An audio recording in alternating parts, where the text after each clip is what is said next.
I will triumph over the Patriots and liberate us all, and we will become the Sons of Liberty!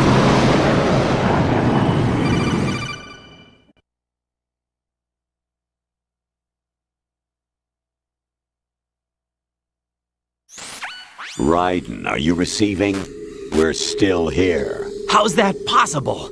The AI was destroyed! Only GW. Who are you?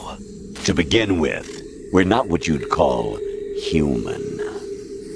Over the past 200 years, a kind of consciousness formed layer by layer in the crucible of the White House.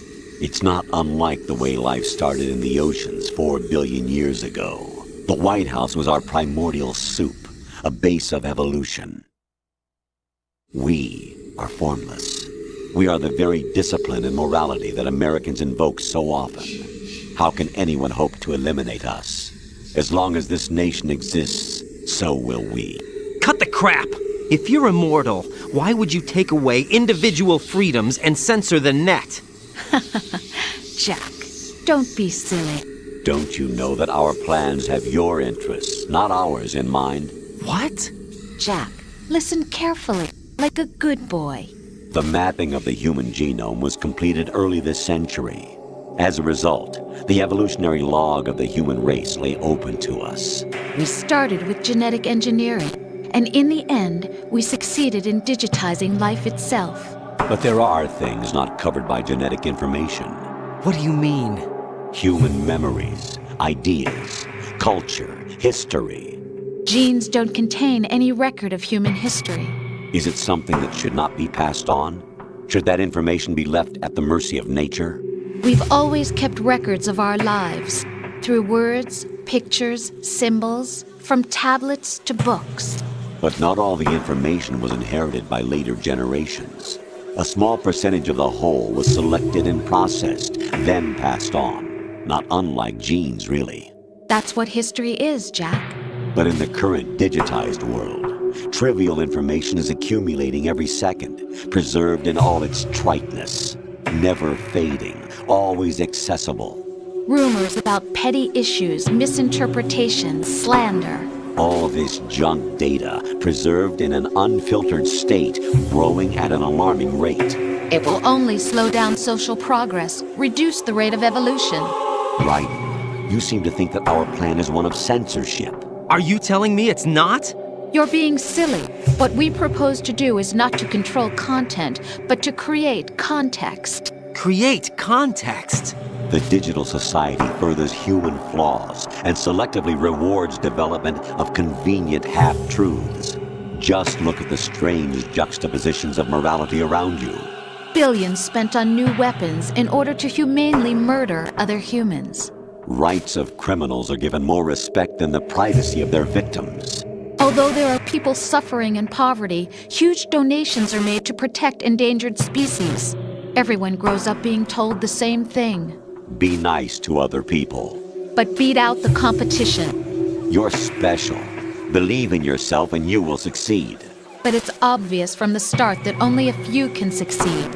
You exercise your right to freedom, and this is the result. All rhetoric to avoid conflict and protect each other from hurt.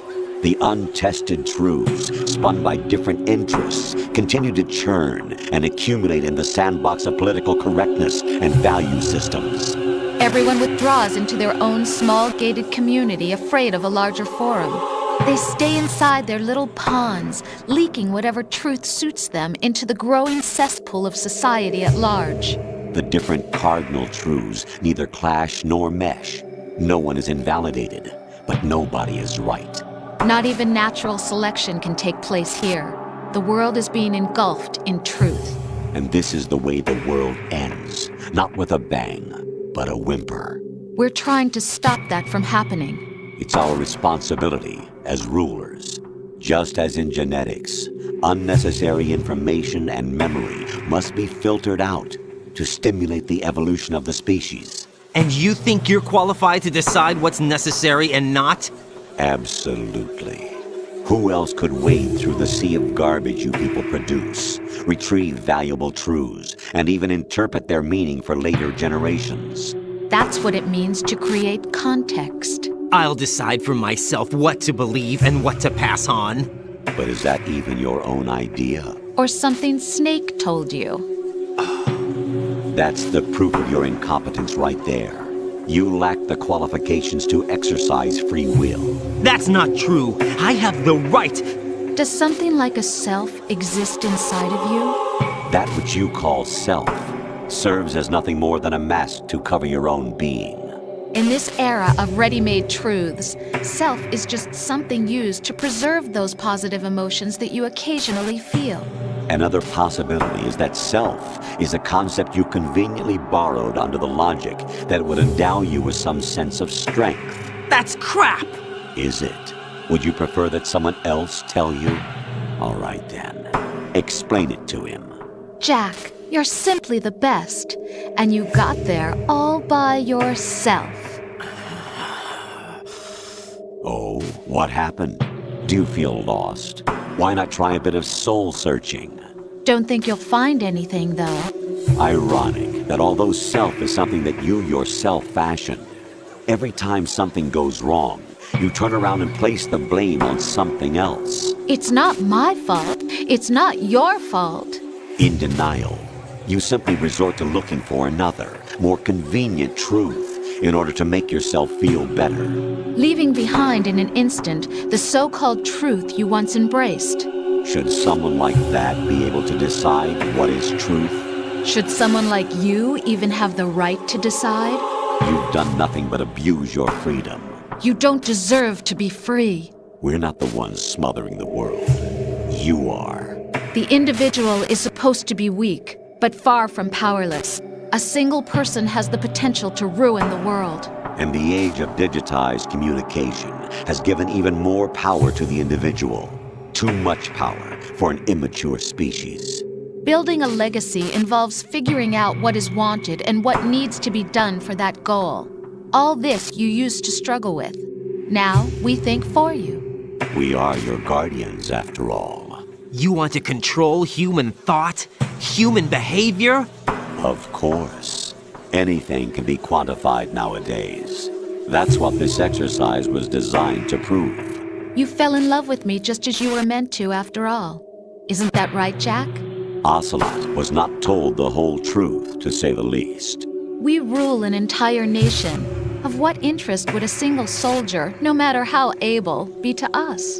The S3 plan does not stand for solid snake simulation.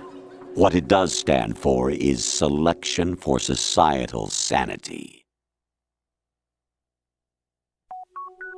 The S3 is a system for controlling human will and consciousness. S3 is not you, a soldier trained in the image of solid snake. It is a method, a protocol that created a circumstance that made you what you are. So you see, we're the S3, not you.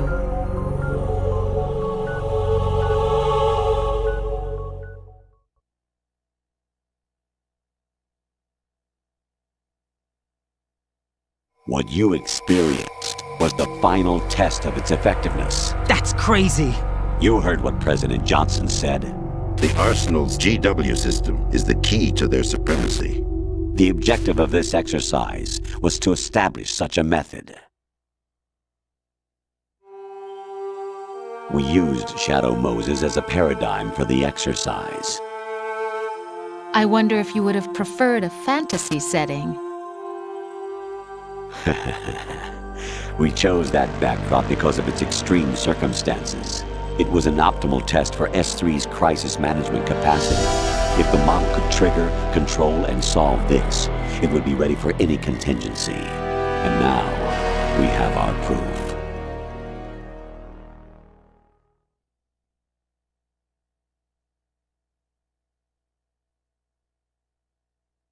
Raiden, there are also reasons behind your selection.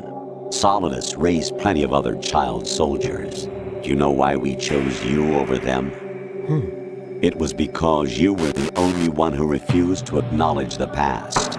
All the others remember what they were and pay for it daily. But you turn your back on everything you don't like. You do whatever you like, see only the things you like, and for yourself alone. Yes, Rose can attest to that. You refused to see me for what I was. I lied to you, but I wanted to be caught. You pretended to be understanding, to be a gentleman. You never made a conscious attempt to reach out to me. The only time you did was when I gave you no choice but to do so. I was just trying not to. What? Trying not to hurt me? Dear, the one you were trying not to hurt was yourself. Avoiding the truth under the guise of kindness is all that you did. It occurred to you to do nothing but look out for yourself. Even if you claim that it was for my sake, that feeling was nowhere to be seen. In the end, everything was for your sake. I was never part of the picture. Exactly right. So you see, you're a perfect representative of the masses we need to protect. This is why we chose you. You accepted the fiction we've provided, obeyed our orders, and did everything you were told to. The exercise is a resounding success. Didn't I tell you that GW was still incomplete? But not anymore, thanks to you. Your persona, experiences, triumphs, and defeats are nothing but byproducts. The real objective was ensuring that we could generate and manipulate them. It's taken a lot of time and money, but it was well worth it considering the results. I think that's enough talk.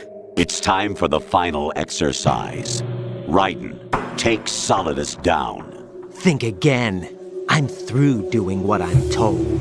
Oh, really? Aren't you forgetting something? If you die, my child dies. The termination of vital signals from your nanomachines means the death of Olga's child. Not to mention the death of Rose. She's wired the same way. Rose, does she actually exist? Of course I do, Jack. You have to believe me. Damn! It will be a fight to the death. Solidus at least wants you dead. We will collect the necessary data from this last fight. Then we'll consider the exercise closed. So, Jack the Ripper, will it be Solidus, the Patriot's creation, or you, Solidus's creation? Our beloved monsters, enjoy yourselves.